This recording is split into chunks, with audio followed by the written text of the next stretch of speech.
حضرت علی کی یوم ولادت کے موقع پر علی گڑھ مسلم یونیورسٹی کی مولانا آزاد لائبریری میں حضرت علی سے متعلق مختلف اسکالرز کی لکھی ہوئی کتابوں اور خطوط کی نمائش کا اہتمام کیا گیا۔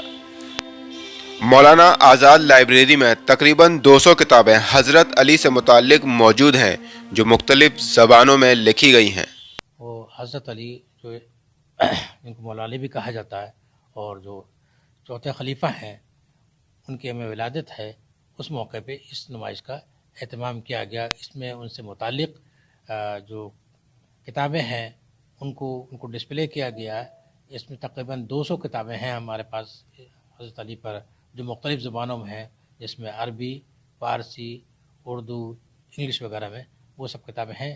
ساتھ ہی ساتھ ہمارے پاس جو لائبریری میوزیم ہے اس میں حضرت علی سے جو ایک منسوب کی جاتی ہے، جو آپ کے کوفی کے اسکرپٹ میں جو قرآن ہے وہ اسی دور کی ہے، لہذا بڑی امپورٹنٹ ہے، تقریباً 1400 سال سے زیادہ عرصہ ہو گیا اور وہ چیز ڈسپلے کی گئی۔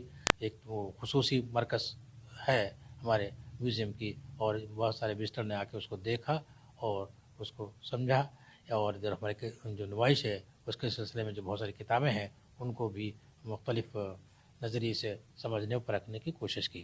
ہر سال علی ڈے کے موقع پہ 13 رجب کے موقع پہ ایگزیبیشن لگائی جاتی ہے مولا علی کی کتابوں کے سلسلے میں، جو مختلف اسکالرز کے ذریعے سے لکھی گئی ہیں، انہوں نے کتابت کی ہے ان سب تمام کتابوں کی۔ یہ ایگزیبیشن ہر سال ایک سیریمونیل فنکشن ہوتا ہے اور اس میں یہ لگائی جاتی ہیں۔ لائبریری میوزیم بھی کھولا جاتا ہے، یہ سائڈ میں لائبریری میوزیم ہے، اس میں بھی ایک مینوسکرپٹ ہے ریٹن بائی حضرت علی، وہ کوفی سٹائل میں لکھا گیا ہے، وہ اس کی کاپی ڈسپلے میں لگائی جاتی ہے۔ تو یہ خاص موقع ہوتا ہے جس میں ہم ہر سال ایگزیبیشنز میں دیکھتے ہیں کہ اتنی ساری بکس ہیں جو ریٹن بائی ڈفرینٹ اسکالرز ہیں coming from Shia and Sunni back ground.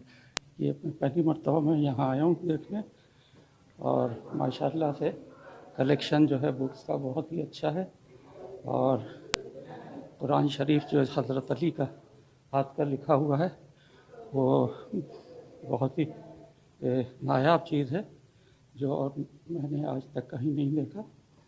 اور یہاں جو کتابیں بھی ہیں حضرت علی علیہ السلام سے کے تعلق سے جو کتابیں لکھی ہوئی ہیں، بہت زیادہ کتابیں یہاں پر ہیں۔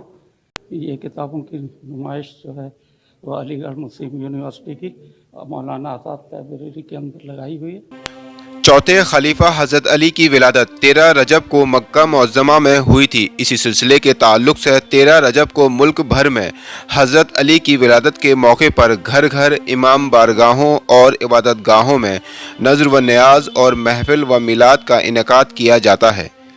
ETV بھارت کے لیے علی گڑھ سے سہیل احمد کی خاص رپورٹ۔